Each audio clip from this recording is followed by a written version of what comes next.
Yeah, guys, see, as I actually was moving away to pace, it just turned off. See, it does that. I don't know if it's a loose wire, but there's no, like, my fan only came on now, so that's not it. So I hope you're still with me and you're listening to the Day of the Lord. Maybe the Spirit was saying that's good enough, because it was right at the end. Behold, the day of the Lord is coming, and your spoil will be divided in your midst. For I will gather all the nations to battle against Jerusalem. The city shall be taken, the houses rifled, and the woman ravished. You know what that means. Half of the city shall go into captivity, but the remnant of the people shall not be cut off from the city. Then the Lord will go forth and fight against those nations. Excuse me, is that the Ezekiel one?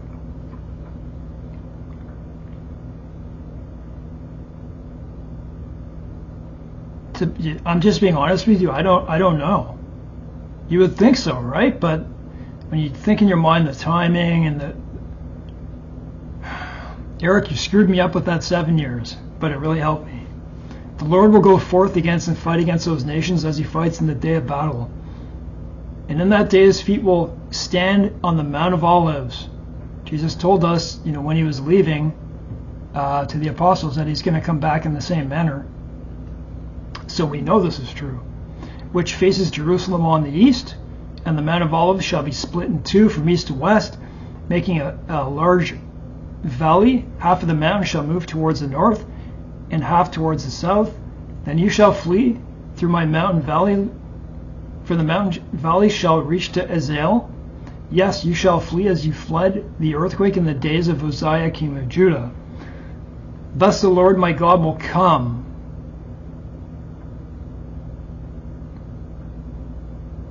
and all the saints with you. It shall come to pass in that day that there will be no light, like the book of Joel, right, and many others. Revelation. The lights will diminish. It shall be one day which is known to the Lord, neither day nor night. But at evening time it shall happen, that it will be light. And in that day it shall be that living waters shall flow from Jerusalem, half of them towards the eastern sea, half of them towards the western sea.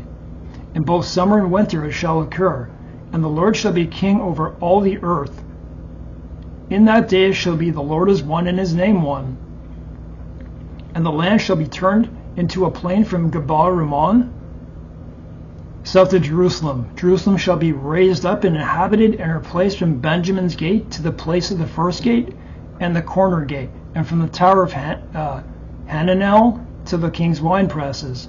The people shall dwell in it, and no longer be utter destruction, but Jerusalem shall be safely inhabited. And this shall be the plague with which the Lord will strike all the people who fought against Jerusalem. You'd think this is a nuclear weapon. It matches it perfectly. And they could only, Zechariah could only explain it the way that he saw it. Their flesh shall dissolve while they stand on their feet. Their eyes shall dissolve in their sockets, and their tongue shall dissolve in their mouths.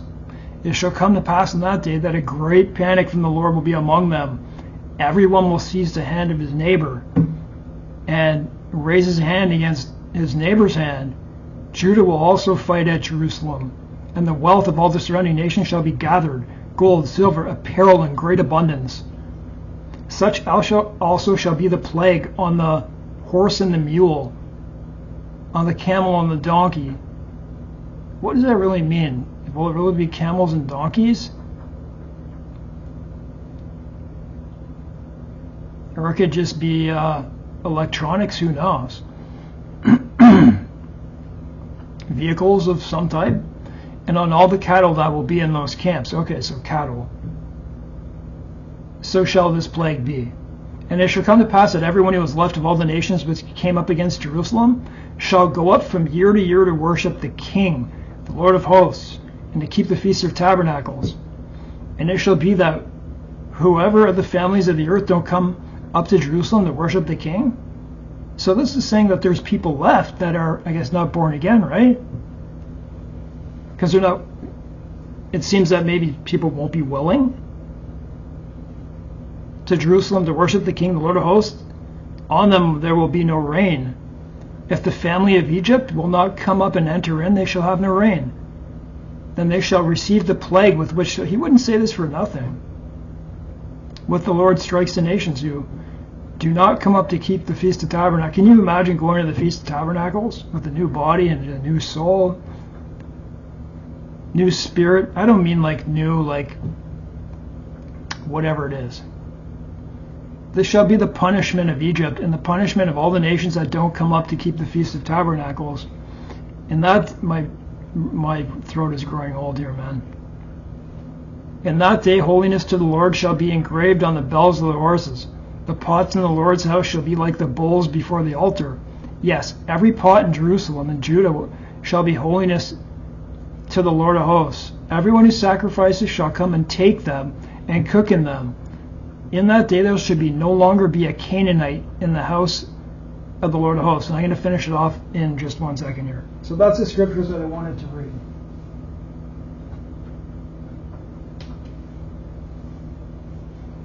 So my question is, what Jews are that going to happen to? Not the ones that are there right now?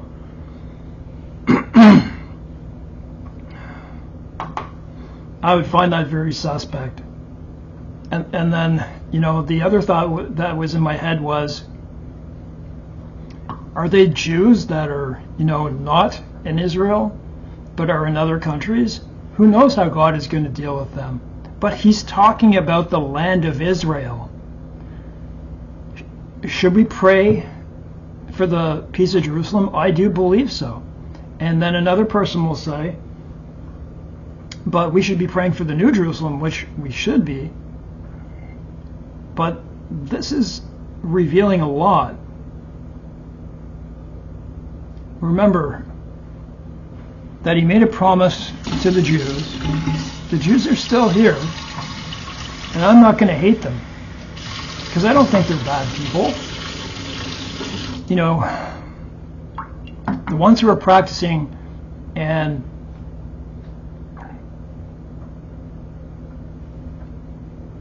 yes, some of them absolutely do not. The practicing ones that are in Israel, the hardcore, do they spit on Christians? Do they? I'm sure they do, and I've seen some instances. They're just blinded. How do you think Paul would have treated this?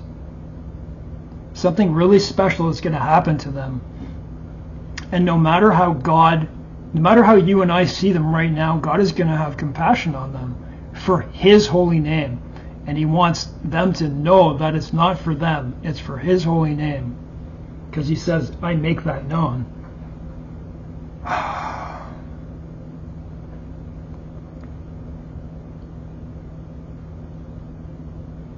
think that's about all I have to say. I'm in a lot of abdominal pain.